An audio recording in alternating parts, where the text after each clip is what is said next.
ఈ ఈ విషయం ఆ మెదడు లేనివాడికి అర్థం కాదు, వానికి అర్థం కాదు, ఎందుకంటే వాడు మనిషి కాదు కాబట్టి, వాడిని ఏం పోదు కాబట్టి. నేను ముఖ్యమంత్రిగా అంటున్నాను, ఈ అర్బన్ డెవలప్మెంట్ మినిస్టర్ అనేది నీకే ఉంది కాబట్టి నీ కింద ఏం జరుగుతుందో మిస్టర్ ముఖ్యమంత్రి సోయి పెట్టు, ఏం జరుగుతుందో తెలుసుకో. రెవెన్యూ మంత్రి కూడా అంటున్నా, నీ కింద నీ కలెక్టర్లు, నీ ఆర్డీఓలు, నీ ఎంఆర్ఓలు ఏం చేస్తున్నా ఒకసారి ఆలోచన చేయి. కేవలం మీకు అధికారం ఇచ్చిన మా కర్మానికి ఇవాళ తెలంగాణ ప్రజలకు కంటి మీద కొనుక్కు లేకుండా చేస్తుందని చెప్పి తెలంగాణ మీరు భావిస్తారు. ఇవాళ మీరు అనుకుంటాను మా బిల్లును కూల్చేస్తామని చెప్పి, మా బిల్లును మీరు కూల్చేసిన కొంతమంది, కానీ నీ ప్రభుత్వాన్ని కూల్చేస్తామని చెప్పి పగతో కసితో చూసుకోక అని చెప్తున్నాడు. మీకు అర్థం కాలేదు. మీకు ఈ ప్రభుత్వం ఎన్నో రోజులు ఉండదు, ఈ ప్రభుత్వానికి తల తోక ఏది లేదు.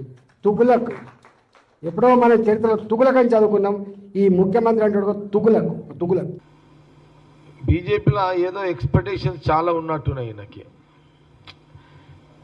సెంట్రల్ మినిస్టర్ కావాలనో, ఆ పార్టీకి ప్రెసిడెంట్ కావాలనో ఎక్స్పెక్టేషన్స్ చాలా ఉన్నాయి. ఎందుకో మరి అలా బీజేపీ సెంట్రల్ పార్టీ ఇంకా ఇప్పటివరకు ఈటల రాజేందర్ ఏం చేయలేకపోతున్నది. అంటే రెండు రకాలుగా ఉంటుంది. ఒకటేమో అపోజిషన్ పార్టీ ముఖ్యమంత్రిని తిడితే, కాంగ్రెస్ పార్టీ ముఖ్యమంత్రి రేవంత్ రెడ్డిని తిడితే, ఆయనకి ఏదైనా పోస్ట్ వస్తుందా అని తిట్టనన్న తిట్టాలి, లేకపోతే ఆయనకి ఏం రాకపోయేసరికి పాగలగాడిగా అయిపోయి ఇట్లా నోటికి ఏది వస్తుంది మాట్లాడుతున్నట్టుగానే కనబడుతున్నది. రెండు రకాలు కనబడుతున్నది. నువ్వు 2 సార్లు నోరు జారినావు ఈటల రాజేందర్. నా కొడుకు ఏంద్ర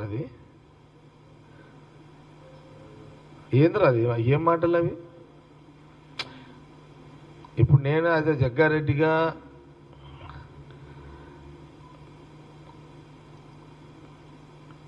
నేను కాంగ్రెస్ పార్టీ నాయకుడుగా, నువ్వు ఒక ఎంపీ, ఒక బీజేపీ నాయకుడవు. అందుకే నేను ముందే చాలా క్లియర్గా చెప్పిన, ఈటల రాజేందర్ సబ్జెక్టు మీదకే ఏం మాట్లాడలే. బగర్ సబ్జెక్టులో నోటికి వచ్చినాడు సీఎం రేవంత్ రెడ్డి గురించి, కాంగ్రెస్ పార్టీ నాయకుల గురించి మాట్లాడిండు.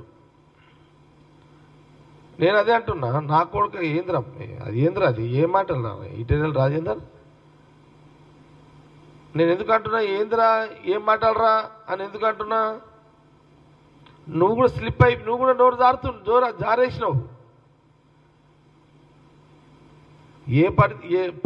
పరిధి దాటి మాట్లాడుతున్నావు నువ్వు.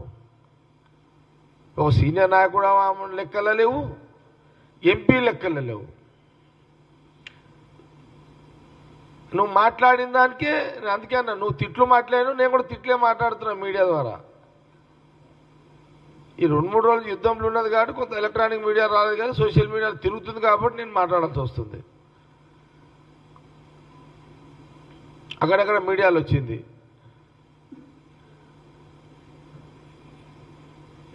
నా కొడుకండి ఎవర్రా, నీకు ఏం మాటలు రావి? ఈటల రాజేందర్ ఏమనుకుంటున్నావు నువ్వు?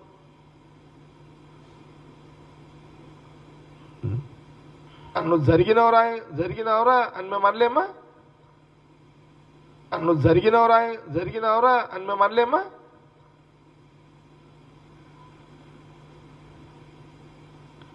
ఏమనుకుంటున్నావు నువ్వు?